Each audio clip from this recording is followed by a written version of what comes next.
Mente contra metal.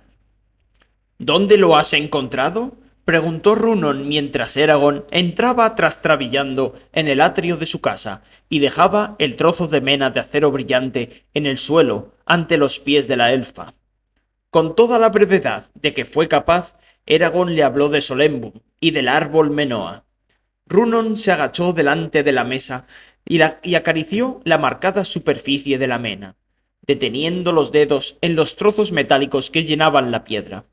O bien has sido un loco, o bien un valiente, por poner a prueba al árbol Menoa de esa manera.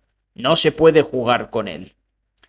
¿Es esa mena suficiente para hacer una espada? Preguntó Safira. Varias espadas, si se puede juzgar por las pasadas experiencias, respondió Runon, incorporándose de nuevo. La elfa miró hacia la forja que tenía en el centro del atrio, dio una palmada y los ojos se le iluminaron con una mezcla de ansiedad y determinación. ¡Manos a la obra! Pues necesitas una espada, asesino de sombra. Muy bien, te daré una espada como nunca se ha visto en Alagaesia. ¿Y qué pasa con tu juramento? Preguntó Eragon. No pienses en eso a partir de ahora. ¿Cuándo debéis volver con los bardenos? Deberíamos habernos ido de aquí el día en que llegamos, dijo Eragon. Runon permaneció en silencio y con expresión pensativa un momento. Entonces tendré que apremiar aquello que no acostumbro a premiar, y utilizar la magia para hacer aquello que de otra forma requeriría semanas de trabajo manual. Tú y Escamas Brillantes me ayudaréis. No era una pregunta, pero Eragon asintió con la cabeza. Esta noche no descansaremos, pero te prometo, asesino de sombra, que tendrás tu espada mañana por la mañana. Runon se agachó otra vez, levantó la mena del suelo aparentemente sin esfuerzo y la llevó hasta el banco en que tenía la talla. Eragon se quitó la túnica y la camisa para no estropearlas con el trabajo que se avecinaba, y Runon le dio un ajustado chaleco y un delantal hecho con una tela inmune al fuego. Runon llevaba puestas las mismas prendas. Eragon le preguntó por los guantes, pero ella rió y negó con la cabeza. Solo un herrero torpe usa guantes. Entonces Runon lo condujo hasta una cámara parecida a una gruta y que se encontraba en el interior del tronco de uno de los árboles de la casa. Dentro de la cámara había unos sacos de carbón y unos cuantos montones de ladrillos de barro blancos. Con un hechizo, Eragon y Runon levantaron unos cuantos cientos de ladrillos y los llevaron fuera, cerca de la fragua sin paredes, y luego hicieron lo mismo con los sacos de carbón, que eran más altos que un hombre.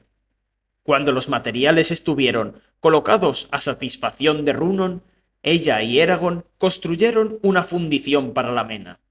La fundición era una estructura compleja, y Runon se negó a utilizar demasiado la magia para construirla, así que hacerlo les ocupó casi toda la tarde. Primero cavaron un agujero rectangular de 1,5 metros de profundidad, que llenaron con capas de arena, grava, arcilla y ceniza, dejando varios agujeros y canales para que el vaho encontrara una salida y no anegara el calor del fuego. Cuando hubieron llenado los agujeros hasta la altura del suelo, construyeron una caja sin fondo con los ladrillos utilizando agua y barro crudo con mortero, y la colocaron encima. Runon entró en la casa y volvió a salir con un par de barquines que colocaron en unos agujeros en la base de la caja. Entonces hicieron una pausa para beber y comer un poco de pan con queso. Después del breve refrigerio, Runon colocó un montoncito de pequeñas ramitas en el interior de los ladrillos. Los encendió murmurando una palabra, y cuando las llamas se estabilizaron, colocó unos trozos medianos de roble en el fondo. Durante casi una hora, Runon estuvo vigilando el fuego, cuidándolo con la atención de un jardinero que cultiva rosas, hasta que la madera se hubo convertido en un lecho de ascuas. Entonces asintió con la cabeza, y dijo: «Ahora». Eragon levantó el trozo de mena, y con suavidad lo colocó dentro de la fundición. Cuando el calor en las manos se le hizo insoportable, soltó la mena y dio un salto hacia atrás justo en el momento en que una nube de chispas volaban en espiral como un enjambre de luciérnagas. Encima de la mena y de las ascuas colocó una densa capa de carbón para alimentar el fuego. Eragon se sacudió el carbón de las manos, tomó uno de los barquines y empezó a manchar, igual que hacía Runon. Entre ambos crearon una constante corriente de aire que avivó el fuego. El baile de las llamas en la fundición creaba unos parpadeantes destellos de luz en las escamas del pecho y del cuello de Safira. La dragona se tumbó a unos metros de la fundición con la vista clavada en el fuego. Os podría ayudar, ya lo sabéis, les dijo. Solo tardaría un minuto en fundir la mena. Sí, dijo Runon, pero si se funde demasiado deprisa, el metal no se combinará con las ascuas y no será lo bastante duro y flexible para una espada. Guarda tu fuego, dragona, lo necesitaremos después. El calor de la fundición y el esfuerzo de manchar los barquines hicieron que Eragon, de inmediato, quedara cubierto por el sudor. Los brazos desnudos le brillaban a la luz del fuego. De vez en cuando, él o Runon dejaban los barquines y echaban otra capa de carbón sobre el fuego. El trabajo era monótono, y como resultado, Eragon pronto perdió la noción del tiempo. El constante rugido del fuego, la sensación del mango del barquín en las manos, el siseo del aire y la presencia vigilante de Safira era lo único que notaba. Por eso se sorprendió cuando Runon dijo: «Es suficiente, deja el barquín». Eragon se pasó una mano por la frente y la ayudó a sacar las ascuas de la fundición y a ponerlas en un barril lleno de agua. Las ascuas sisearon y soltaron un olor agrio al entrar en contacto con el líquido. Cuando finalmente sacaron el brillante y blanco metal caliente del fondo de la fundición, la escoria y demás impurezas habían desaparecido durante el proceso. Runon cubrió el metal con una capa de fina ceniza blanca. Luego apoyó la pala contra el costado de la fundición y fue a sentarse en el banco de la forja. ¿Y ahora qué?, preguntó Eragon mientras se sentaba con Runon. Ahora esperamos. ¿A qué? Runon hizo un gesto hacia el cielo, que la luz del sol poniente pintaba con una mezcla de nubes rojas, púrpuras y doradas. Tiene que ser de noche cuando trabajemos el metal, para poder ver bien su color. Además, el acero brillante necesita tiempo para enfriarse, y así será suave y fácil de moldear. Runon alargó la mano hasta la nuca, deshizo el lazo que le sujetaba el pelo y se lo volvió a recoger y a sujetar de nuevo.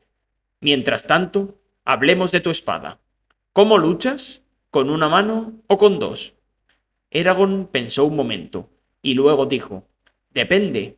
Si puedo elegir, prefiero usar la espada con una sola mano, y llevar el escudo en la otra. De todas formas, las circunstancias no siempre me son favorables, y a menudo tengo que luchar sin escudo. Entonces me gusta poder sujetar el mango con las dos manos para poder golpear con más fuerza». El mango de Zarrock era lo bastante grande para sujetarlo con la mano izquierda, si quería, pero las protuberancias que tenía alrededor del rubí eran incómodas y no me permitían cogerlo bien. Sería bueno tener un mango un poco más grande. «Supongo que no quieres una espada de mango doble», dijo Runon. Eragon negó con la cabeza. «No, sería demasiado grande para luchar en espacios cerrados».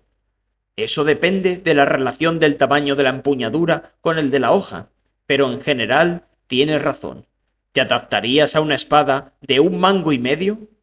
Una imagen de la espada original de Murtagh pasó por la cabeza de Eragon, y sonrió. «¿Por qué no?», pensó Eragon.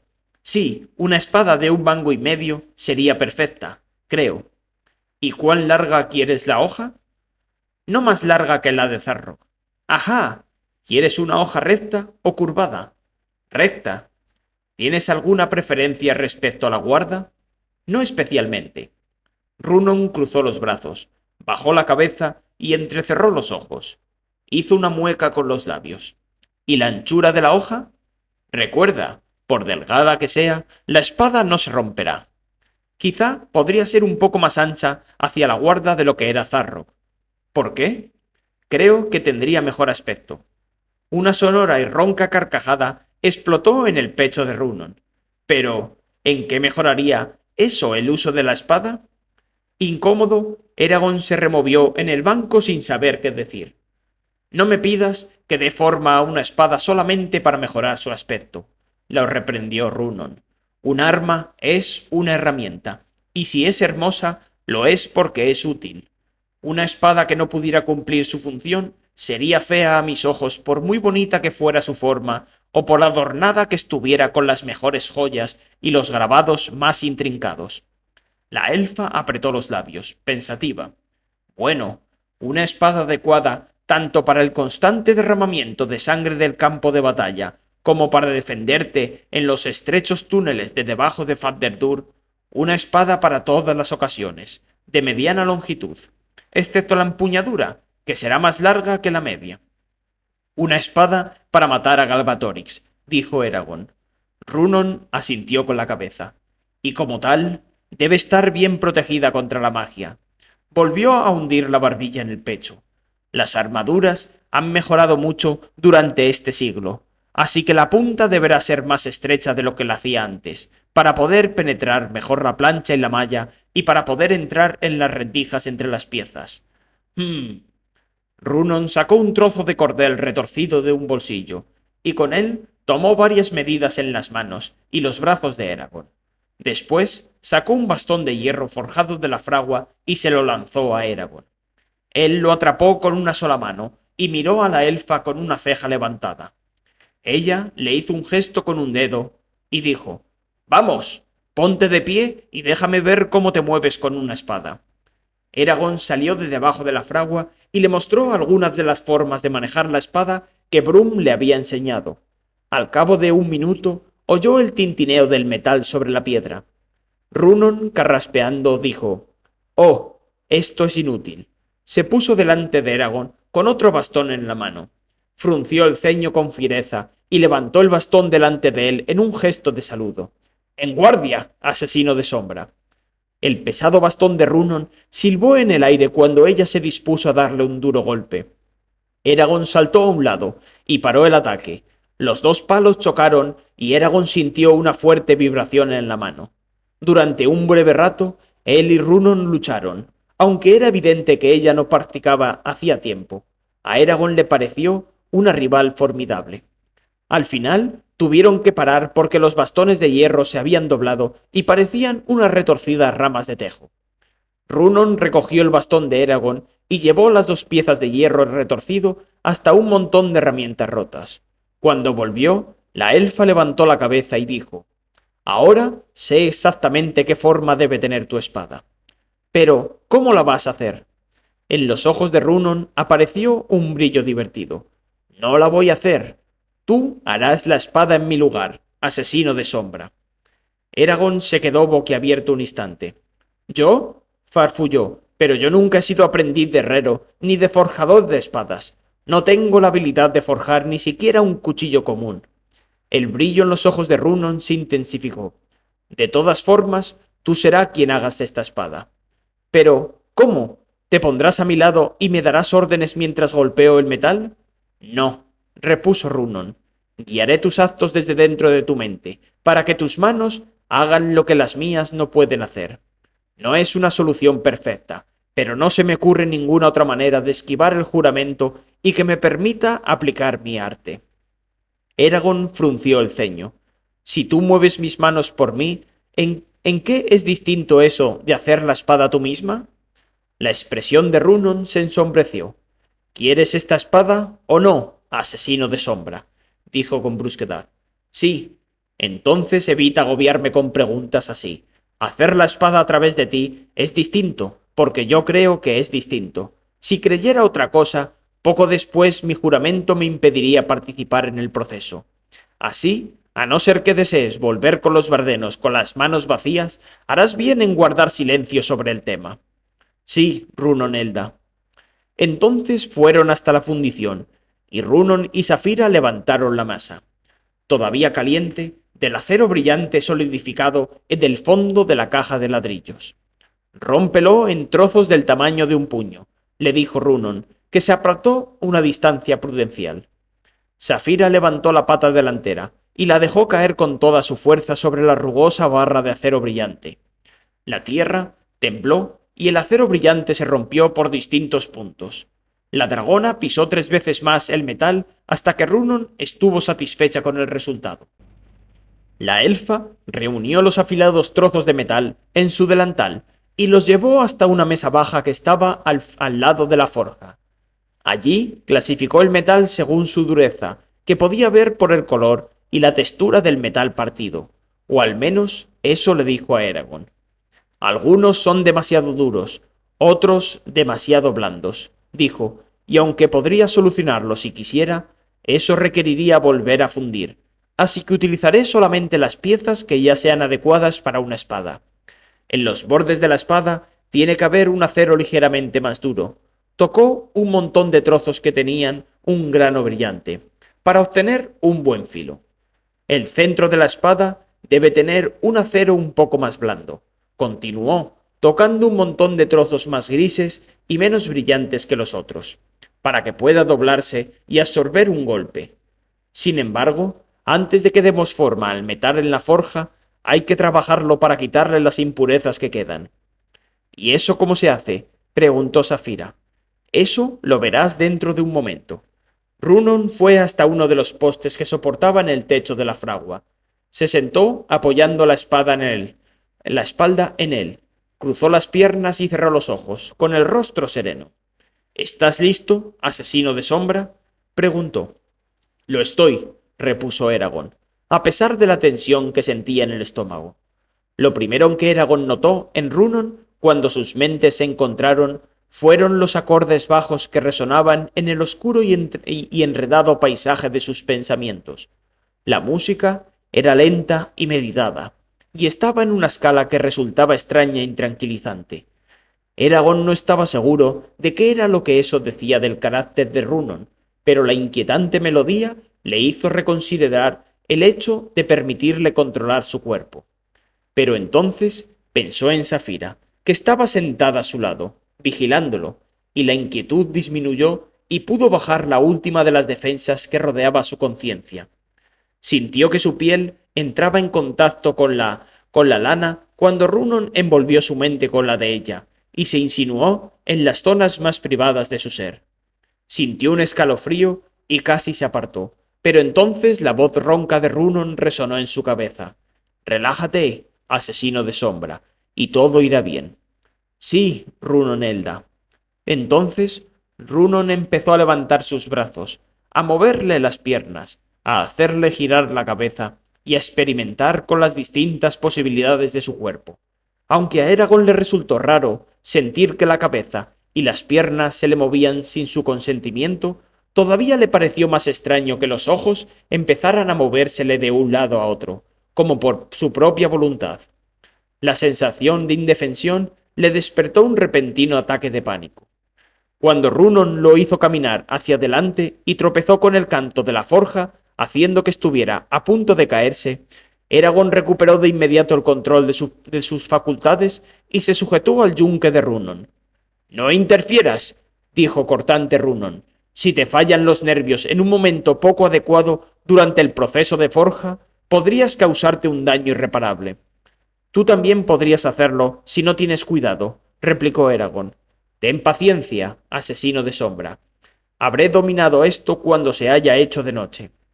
Mientras esperaban a que la última luz se desvaneciera en el cielo aterciopelado, Runon preparó la fragua y practicó con varias armas.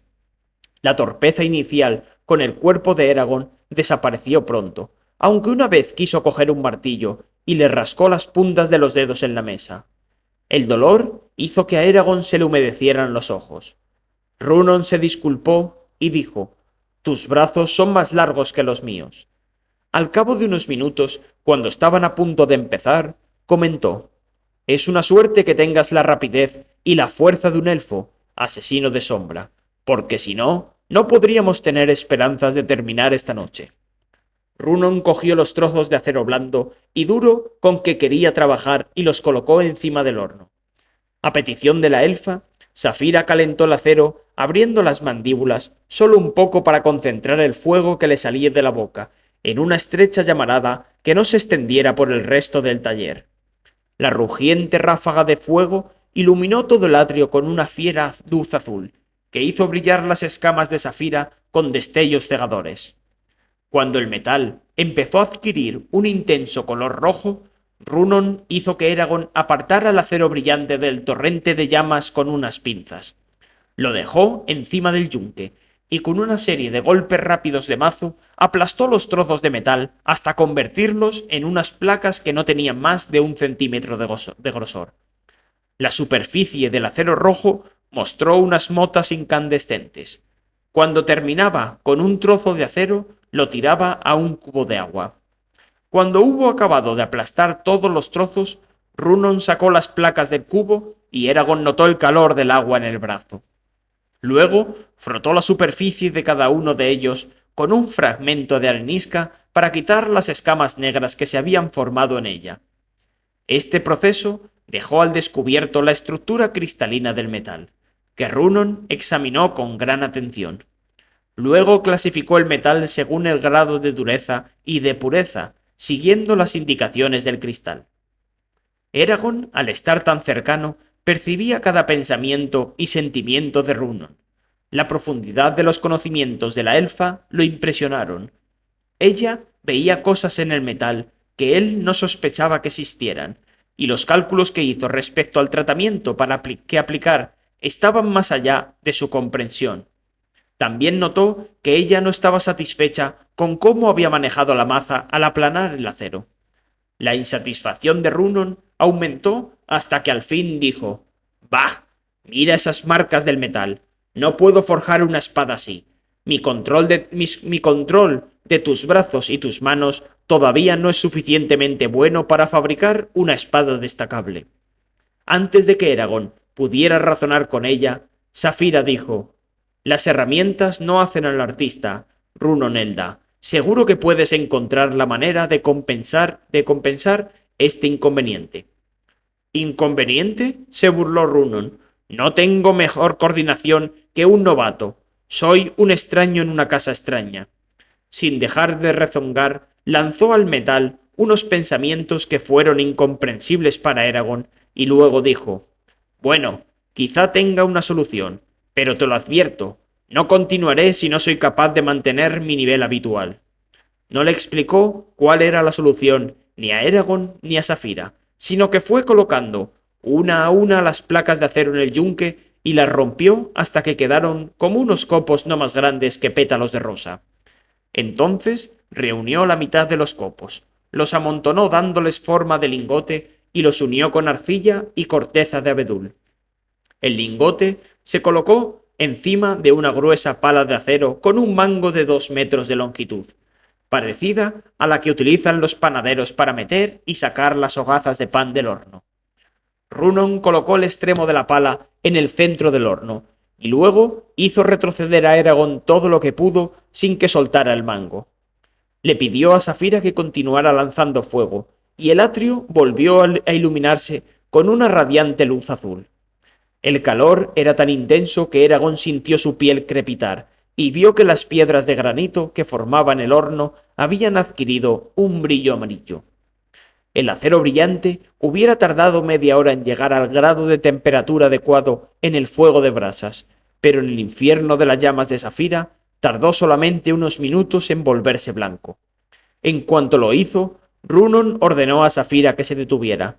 La oscuridad engulló la fragua de nuevo en cuanto Safira cerró las mandíbulas. Runon hizo correr a Eragon hacia adelante y le hizo transportar el encendido lingote cubierto de arcilla hasta el yunque, donde levantó el martillo y a golpes maznó los copos de acero brillante hasta que formaron un todo cohesionado. Continuó golpeando el metal para darle forma de barra. Luego hizo un corte en el medio, dobló el metal sobre sí mismo y soldó las dos partes juntas. Los sonidos, como de campana de los golpes, resonaron en los antiguos árboles que los rodeaban. Runon hizo que Eragon volviera a colocar el acero brillante en el horno cuando el color cambió de blanco a amarillo. Y Safira volvió a envolver el metal con el fuego de su vientre. 6 veces Eragon calentó y dobló el acero brillante, y cada vez el metal era más suave y más flexible hasta que se pudo doblar sin romperse. Mientras Eragon golpeaba el metal, cada uno de sus gestos dirigidos por Runon, la elfa empezó a cantar, tanto a través de Eragon como ella misma. Juntas, sus voces formaban una armonía agradable que se elevaba y caía con los golpes del martillo. Eragon sentía un cosquilleo en la espalda provocado por la energía con que la elfa imbuía cada palabra que pronunciaban, y se dio cuenta de que la canción contenía unos hechizos para fraguar, dar forma y moldear. Con ambas voces, Runon le cantó al metal que estaba en el yunque describiendo sus propiedades, alterándolas de una manera que superaba la comprensión de Eragon, e imbuyendo al acero brillante con una compleja red de encantamientos diseñados para darle una fuerza y resistencia superiores a la de cualquier otro metal. La elfa también cantó a través del brazo con que Eragon sujetaba el martillo, y así cada golpe que daba caía en el punto adecuado. Runon enfrió la barra de acero brillante después de doblarla por sexta y última vez. Repitió el proceso entero con la otra mitad del acero brillante duro, haciendo una barra idéntica a la primera. Luego reunió los fragmentos del acero más blando, que dobló y maznó 10 veces antes de darle forma de cuña. Luego, Runon hizo que Safira volviera a calentar las 2 barras de acero más duro. Después colocó las brillantes barras una al lado de la otra, encima del yunque. Las sujetó juntas por ambos extremos con unas pinzas y las retorció una alrededor de la otra, 7 veces. El aire se llenaba de chispas cada vez que martilleaba los giros del acero para formar una sola pieza de metal. Runon dobló, maznó y martilleó la masa resultante otras 6 veces. Cuando estuvo satisfecha con la calidad del metal, Runon aplanó el acero brillante formando una gruesa plancha rectangular. La cortó a lo largo con un afilado cincel y dobló cada una de las mitades por el medio, dándoles forma de V. Y con todo eso, estimó Eragon, Runon fue capaz de hacerlo en 1 hora y media. Se maravilló ante su velocidad, a pesar de que era su propio cuerpo el que realizaba las tareas. Nunca antes había visto a un herrero trabajar el metal con esa facilidad. Lo que Horst hubiera tardado horas en hacer, Runon lo hizo en unos minutos. Y por muy cansada que fuera la tarea de la forja, Runon continuó cantando y tejiendo una red de hechizos para el acero brillante mientras guiaba el brazo de Eragon con una precisión infalible.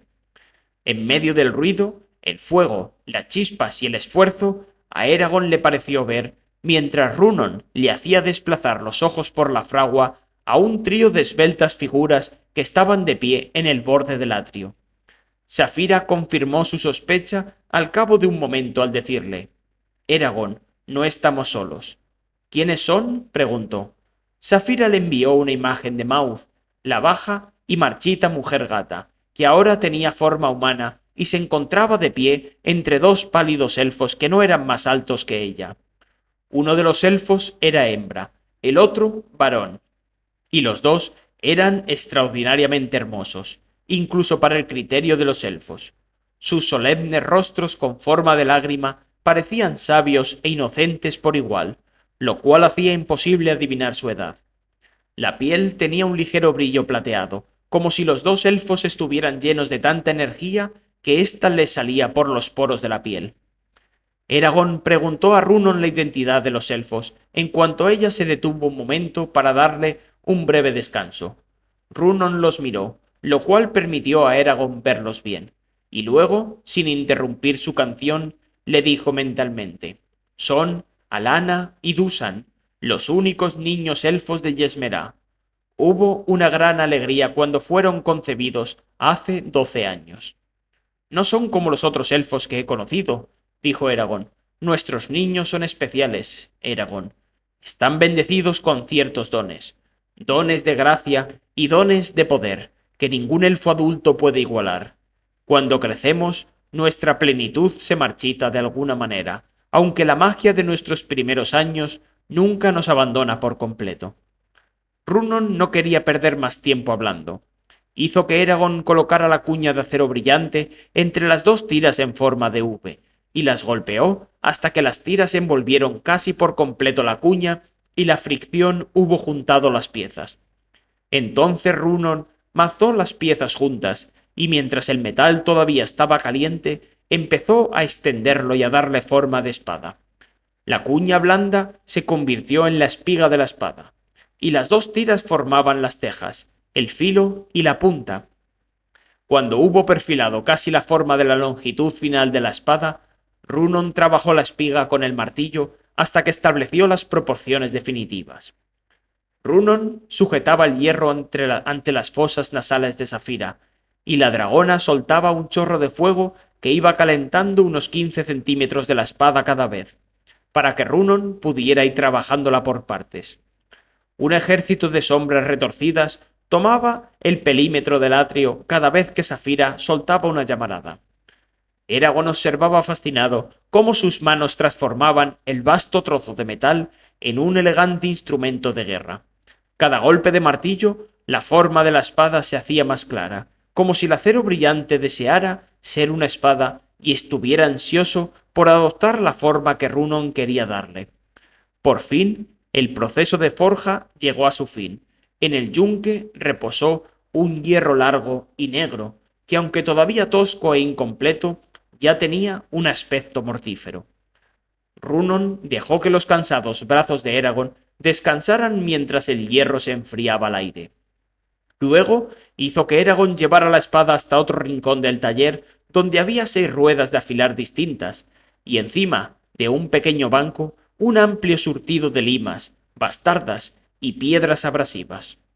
Sujetó la espada entre 2 bloques de madera y pasó 1 hora rebajando las tejas de la espada con la lima y refinando el filo de la hoja con las bastardas. Igual que había sucedido con los golpes de martillo, cada pasada de la lima y de la bastarda parecía ejercer un mayor efecto de lo que sería normal. Era como si las herramientas supieran exactamente cuánto acero quitar y lo hicieran con exactitud. Cuando hubo terminado de afilar, Runon preparó unas brasas en el horno y mientras esperaba a que el fuego se asentara, hizo una mezcla con una arcilla oscura y de grano fino, cenizas, piedra pómez molida y savia de enebro cristalizada. Pintó la hoja con ella, poniendo el doble de cantidad en la espiga, en el filo y en la punta de la espada. Cuanto más gruesa fuera la capa aplicada, más despacio se enfriaría el metal de debajo, y en consecuencia, esa zona de la espada sería más blanda. Runon secó la capa de argamasa con un rápido hechizo, y siguiendo las indicaciones de la elfa, Eragon fue hasta el horno. Colocó la espada encima del lecho de brasas, y mientras manchaba con la mano que tenía libre, iba deslizando la espada hacia su cuerpo.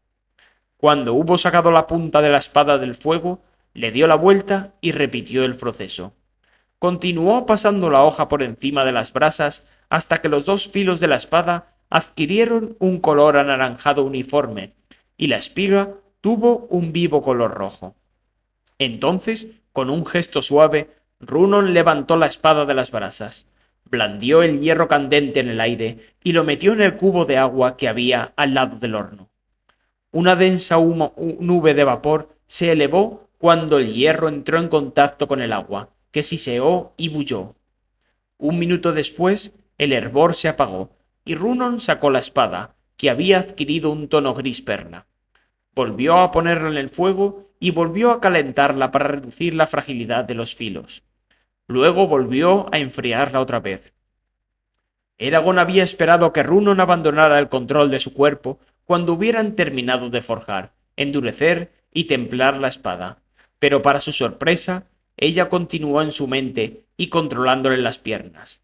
Runon le hizo apagar el horno, y luego le hizo volver al banco donde se encontraban las limas, las bastardas y las piedras abrasivas.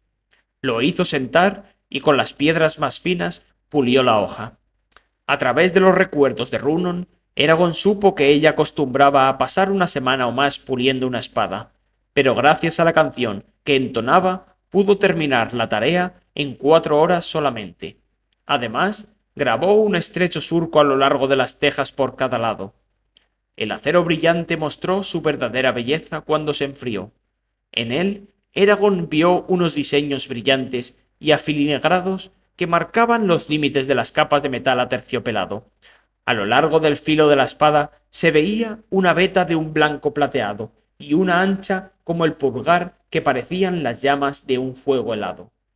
Mientras Runon cubría la espiga con unos decorativos trazos cruzados, los músculos del brazo derecho de Eragon cedieron y se le cayó la lima que tenía entre los dedos. Después de estar concentrado tanto rato en el trabajo y en nada más, Eragon se sorprendió de lo intenso de su cansancio. Suficiente, afirmó Runon, y salió de la mente de Eragon sin esperar más. Eragon, conmocionado por su repentina ausencia, estuvo a punto de perder el equilibrio, a pesar de que estaba sentado en el banco. Recuperó el control inmediatamente. Pero no hemos terminado, protestó, dándose la vuelta hacia Runon. La noche le pareció imbuida de un silencio sobrenatural, ahora que no la llenaba el ruido del trabajo. Runon se levantó del suelo, donde había permanecido sentada con las piernas cruzadas y apoyada contra el poste, y negó con la cabeza. No te necesito más, asesino de sombra. Ve y duerme hasta el amanecer. Pero estás cansado y a pesar de tu magia, es posible que arruines la espada si continúas trabajando en ella. Ahora que la espada está hecha, puedo hacer el resto sin incumplir mi juramento. Así que vete. Encontrarás una cama en el segundo piso de mi casa. Si tienes hambre, hay comida en la despensa. Eragon dudó un momento, reacio a marcharse, pero luego asintió con la cabeza y se alejó del banco arrastrando los pies. Al pasar al lado de Safira, le acarició con una mano por encima del ala y le dio las buenas noches, demasiado cansado para decir nada más. Como respuesta, ella le devolvió el pelo con un bufido caliente y dijo: «Yo vigilaré y recordaré por ti, pequeño». Eragon se detuvo un momento en la entrada de la casa de Runon y miró al otro lado del oscuro atrio, donde todavía se encontraban Mouth y los dos niños elfo. Los saludó con un gesto de la mano y Mouth sonrió, mostrando sus dientes afilados. Eragon sintió un escalofrío en la nuca al notar la mirada de los dos niños elfos. Sus ojos, grandes y rasgados, se veían ligeramente luminosos en la oscuridad. Como no hicieron ningún movimiento, Eragon bajó la cabeza y entró en la casa, ansioso por tumbarse en el mullido lecho. Un jinete completo. «Despierta, pequeño», dijo Safira. «El sol ha salido y Runon está impaciente». Eragon se incorporó de inmediato y apartó las sábanas con la misma facilidad con que apartó su sueño de vigilia. Tenía los brazos y las piernas doloridos del esfuerzo del día anterior. Se puso las botas, enredándose los dedos con los cordones por la prisa, cogió el sucio delantal del suelo y bajó los escalones de madera tallada y decorada con grabados hasta la entrada de la casa de Runon. Fuera, el cielo brillaba con la primera luz del amanecer, aunque el atrio todavía estaba sumido en la sombra. Eragon vio a Runon y a Safira al lado de la fragua sin paredes y corrió hacia ellos mientras se arreglaba el pelo con las manos. Runon estaba de pie, apoyada en el banco. Unas oscuras ojeras le subrayaban los ojos, y las arrugas del rostro se le veían más profundas que antes. La espada se encontraba delante de ella, tapada con una tela blanca. «He hecho lo imposible», dijo con voz ronca y rota. «He hecho una espada a pesar de que juré no hacerlo. Y es más, la he hecho en menos de un día y con unas manos que no son las mías. Y a pesar de ello, la espada no es ni rudimentaria ni de mala calidad. No, es la mejor espada que he forjado nunca. Hubiera preferido no usar tanta magia en el proceso, pero ese es mi único reparo. Y es un reparo pequeño comparado con la perfección del resultado. ¡Contemplad!». Runon cogió la tela por una esquina y la apartó, descubriendo la espada. Eragon se quedó sin respiración. Había creído que durante las pocas horas de las que había dispuesto, Runon solo habría tenido tiempo de fabricar un mango y una guarda sencillas y quizá una vaina simple de madera. Pero la espada que Eragon vio en el blanco era tan magnífica como Zarrok, Naeglin y Tamerlane, y en su opinión, más bonita que ninguna de ellas. La hoja estaba cubierta por una lustrosa funda del mismo azul oscuro que las escamas de la grupa de Safira. El color tenía una sutileza de tonos parecida a la de la luz jaspeada del fondo de un lago del bosque. Una pieza de acero brillante con forma de hoja decoraba la punta de la vaina, y un collar de enredadera rodeaba la boca. La guarda curvada también estaba hecha de acero brillante pulido, al igual que los 4 nervios que sujetaban el gran zafiro que formaba el pomo. La empuñadura, de 1 mango y medio, estaba hecha de una madera dura y oscura. Sobrepasado por un sentimiento de veneración, Eragon alargó la mano hacia la espada, pero inmediatamente se detuvo y miró a Runon. ¿Puedo? Preguntó. Ella asintió con la cabeza. Puedes. Yo te la doy, asesino de sombra. Eragon levantó la espada del banco.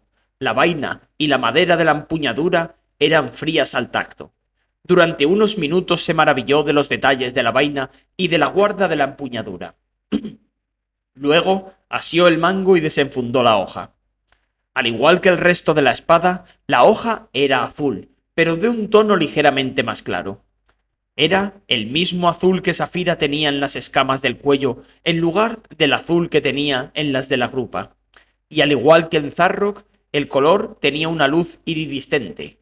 Al mover la espada, el color brillaba y cambiaba, mostrando muchos de los tonos azulados de Safira. A pesar del baño de color, los diseños afiligranados del metal y las pálidas vetas que recorrían el filo todavía eran visibles. Con una sola mano, Eragon blandió la espada en el aire y rió al comprobar lo ligera y rápida que era. Casi parecía estar viva. Tomó la espada con ambas manos y disfrutó al notar que éstas encajaban a la perfección en el mango. Se precipitó hacia adelante y acuchilló a un enemigo imaginario, seguro de que éste, de ser real, hubiera muerto con el ataque. Ahí, dijo Runon, señalando un montón de 3 varas de hierro que se encontraban de pie en el suelo, al lado de la fragua. Pruébala ahí. Eragon se concentró un momento y dio un único paso hacia las varas. Con un grito, dio un altibajo y cortó las 3 varas. La hoja emitió una nota pura que se desvaneció despacio en el silencio. Al examinar el filo con que había golpeado, vio que el impacto no lo había dañado en absoluto. ¿Estás satisfecho, jinete de dragón? Preguntó Runon. Más que satisfecho, Runonelda, dijo Eragon, haciendo una reverencia a la elfa. No sé cómo darte las gracias por este regalo. Puedes hacerlo matando a Galbatorix. Si existe una espada destinada a matar a ese rey loco, es esta. Lo intentaré con todas mis fuerzas, Runonelda. La elfa asintió con la cabeza, satisfecha. Bueno, finalmente tienes espada propia, que es lo que tenía que ser. Ahora sí eres un verdadero jinete de dragón. Sí, dijo Eragon, levantando la espada hacia el cielo para admirarla. Ahora soy un verdadero jinete de dragón. Antes de que te marches, te queda una última cosa por hacer, dijo Runon. ¿Qué? Runon señaló la espada con un dedo. Tienes que darle un nombre para que pueda marcar la hoja y la vaina con la runa adecuada. Eragon se acercó a Safira. ¿Qué piensas? Yo no soy quien tiene que llevar la espada. Dale el nombre que te parezca adecuado. Sí, pero tú debes de tener alguna idea. Safira bajó la cabeza hacia él y olió la espada. Yo la llamaría diente de joya azul, o tal vez garra roja azul. Esto le sonaría ridículo a un humano. Entonces, ¿qué me dices? ¿La segadora? ¿O destripadora? ¿O quizá garra luchadora? ¿O espina brillante? ¿O cortapiés? Podrías ponerle terror, o dolor, o amargura, o siempre afilada, o punta de escama. Eso último por las líneas que se ven en el acero. También están lengua de muerte y acero élfico, y metal de estrella, y muchos otros. Ese despliegue repentino sorprendió a Eragon. «Tienes talento para esto», le dijo. Inventar nombres al azar es fácil. Inventar el nombre correcto, sin embargo, puede acabar con la paciencia incluso de un elfo. ¿Qué me dices de asesina de rey? Preguntó Eragon. ¿Y qué harás cuando hayas matado a Galbatorix? Entonces, ¿qué? ¿No harás nada más con tu espada? Hmm. Eragon colocó la espada al lado de la pata delantera de Safira y dijo: Es exactamente del mismo color que tú. Le podría poner tu nombre. Safira soltó un gruñido profundo. No. Eragon reprimió una sonrisa. ¿Estás segura? Imagínate que estamos en la batalla y que... Safira clavó las garras en el suelo. No. Yo no soy un objeto que puedas mostrar y con el que puedas hacer chistes. No, tienes razón. Lo siento. Bueno, ¿y si la llamo esperanza en el idioma antiguo? Zarrock significa sufrimiento. Así pues, ¿no sería adecuado que yo llevara una espada cuyo nombre contrapesara la miseria? Un sentimiento noble, dijo Safira. ¿Pero de verdad quieres dar esperanza a tus enemigos? ¿Quieres apuñalar a Galbatorix con esperanza? Es un juego de palabras divertido, dijo él riendo. Quizá una vez, pero no más. Frustrado, Eragon hizo una mueca y se rascó la barbilla mientras observaba el juego de la luz en la brillante superficie. Al mirar en las profundidades del acero, vio los diseños parecidos a llamas que marcaban la transición entre el acero más blando de la espiga y el de las tejas, y recordó la palabra que Brum había utilizado para encender la pipa en el recuerdo que Safira había compartido con él. Entonces pensó en Yazuak, donde había utilizado la magia por primera vez, y también en el duelo con Durza en Fatderdur, y en ese instante supo, sin ninguna duda, que había encontrado el nombre correcto para su espada. Lo consultó con Safira, y cuando ella asintió, Eragon levantó la espada a la altura del hombro, y dijo: Me he decidido. Espada, te doy el nombre de Brisinger. Entonces, con un ruido como el aullido del viento, la espada se encendió y unas llamas de un color azul zafiro envolvieron el acero. Eragon soltó un grito de sorpresa, dejó caer la espada y dio un salto hacia atrás, con miedo a quemarse. La espada continuó ardiendo en el suelo y las traslúcidas llamas quemaron un círculo de hierba a su alrededor. Entonces Eragon se dio cuenta de que era él quien proporcionaba la energía que alimentaba ese fuego sobrenatural. Rápidamente detuvo la magia, y el fuego se apagó. Asombrado por haber realizado un hechizo sin quererlo, recogió la espada y tocó la hoja con la punta del dedo. No estaba más caliente que antes. Runon se acercó a él y con el ceño fruncido le cogió la espada de las manos para examinarla desde la punta hasta el pomo. Tienes suerte de que la hubiera protegido contra el calor y la rotura, porque si no, hubieras dañado la guarda, y así se hubiera destruido el temple de la hoja. No vuelvas a dejarla caer, asesino de sombra, aunque se convierta en una serpiente, porque tendré que quitártela y darte un martillo viejo para sustituirla. Eragon se disculpó. Un poco más aplacada, Runon le devolvió la espada. ¿Le has prendido fuego a propósito? Le preguntó. No, contestó Eragon, incapaz de explicar lo que había sucedido. Vuelve a decirlo, le ordenó Runon. ¿El qué? El nombre, el nombre. Vuelve a decirlo. Eragon sostuvo la espada todo lo lejos del cuerpo que pudo, y exclamó: Brisinger. Una eclosión de llamas crepitantes envolvió la hoja de la espada, y el calor le llegó hasta el rostro. Esta vez notó la ligera pérdida de fuerza en el cuerpo a causa del hechizo. Al cabo de un momento apagó el fuego. ¡Otra vez! Eragon exclamó. ¡Brisinger! Y de nuevo la hoja se encendió con unas airadas lenguas de fuego azul. He aquí una espada adecuada para un jinete y un dragón, intervino Safira con tono complacido. Respira fuego con la misma facilidad que yo. Pero yo no intentaba lanzar un hechizo, protestó Eragon. Lo único que he hecho ha sido decir Brisinger, y soltó un grito y un juramento al ver que la espada volvía a arder. Apagó la espada por cuarta vez. ¿Puedo? Preguntó Runon, alargando una mano hacia Eragon. Él le dio la espada. Brisinger. Pareció que la hoja de la espada se estremecía, pero aparte de eso, no pasó nada. Runon le devolvió la espada con expresión contemplativa y le dijo: Solo se me ocurren dos explicaciones para esta maravilla. Una es que dado que has participado en la forja, has imbuido a la hoja con una parte de tu personalidad, y así Esta se armoniza con tus deseos. La otra explicación es que has descubierto el verdadero nombre de tu espada. Quizá ambas cosas sean ciertas. En cualquier caso, has elegido bien, asesino de sombra. ¿Brisingir? Sí, me gusta. Es un buen nombre para una espada. Un nombre muy bueno, convino Safira. Entonces Runon colgó la mano en el centro de Brisingir y murmuró un hechizo. El signo élfico del fuego apareció a ambos lados de la hoja. Luego hizo lo mismo en la vaina. Eragon volvió a dedicar una reverencia a la elfa.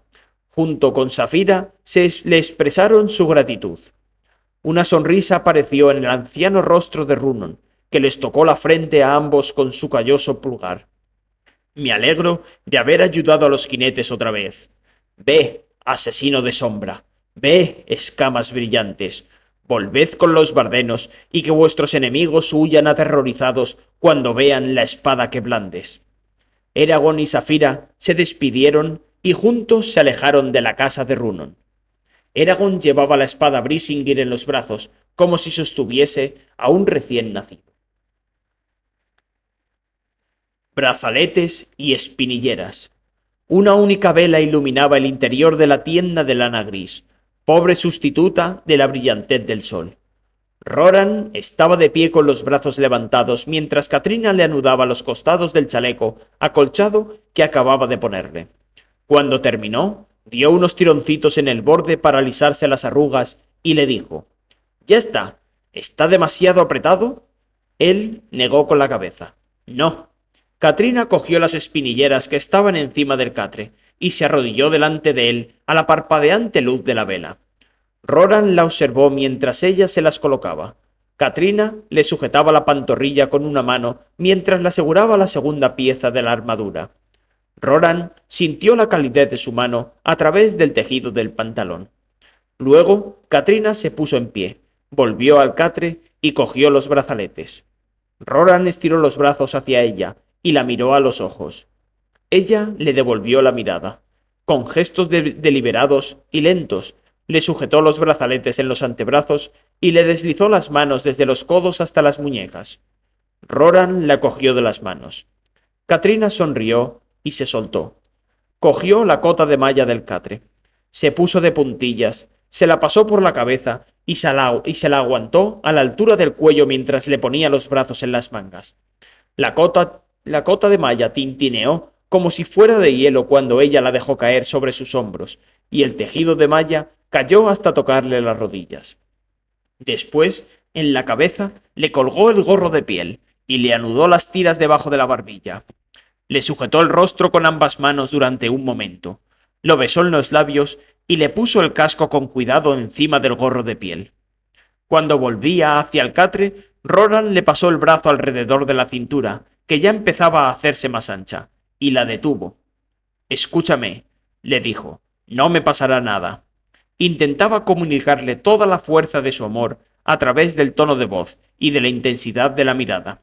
«No te quedes aquí sola, prométemelo. Ve con Elaine, a ella le vendrá bien tu ayuda. Está enferma y ya ha salido de cuentas». Katrina levantó la cabeza. Tenía los ojos vidriosos, pero Roran sabía que no vertería ninguna lágrima hasta que él se hubiera ido. «¿Tienes que ir en primera línea?», susurró Katrina. «Alguien tiene que hacerlo, y bien puedo ser yo. ¿A quién pondrías en mi lugar?» «A cualquiera, a cualquiera». Katrina bajó la vista y permaneció en silencio un instante. Luego se sacó un pañuelo rojo del vestido y le dijo: «Toma, lleva esta prenda para que todo el mundo sepa lo orgullosa que estoy de ti». Y le anudó el pañuelo en el cinturón, por la espalda. Roran la besó 2 veces y luego la soltó. Ella fue a buscar el escudo y la lanza y Roran volvió a besarla. Luego pasó el brazo por la correa del escudo. «Si me sucede algo», empezó a decir. Katrina le puso un dedo encima de los labios. «Shh, no hables de eso, no sea que se convierta en realidad». «Muy bien». La abrazó por última vez. «Ten cuidado. Tú también». Aunque detestaba tener que dejarla, Roran levantó el escudo y salió de la tienda a la pálida luz del amanecer. Hombres, enanos y húrgalos atravesaban el campamento en dirección oeste, hacia el atestado campo en que se encontraban los bardenos. Roran se llenó los pulmones con el frío aire de la mañana y los siguió. Sabía que su grupo de guerreros lo estaba esperando. Cuando llegó al campo de batalla, buscó la división de Jormundur y después de presentarle el informe, se dirigió a la cabeza del grupo y se colocó al lado de Yarbog. El húrgalo lo miró un momento y gruñó: «Un buen día para la batalla. Un buen día». Un cuerno sonó en la vanguardia de los bardenos en cuanto el sol apareció por el horizonte. Roran levantó la lanza y, al igual que todos los que lo rodeaban, empezó a correr y a gritar con todas sus fuerzas mientras una lluvia de flechas se precipitaba sobre ellos, y las rocas pasaban volando por encima de sus cabezas en todas direcciones. Delante de él se levantaba un muro de piedra de 2,5 metros de altura. El asedio de Feinster había empezado.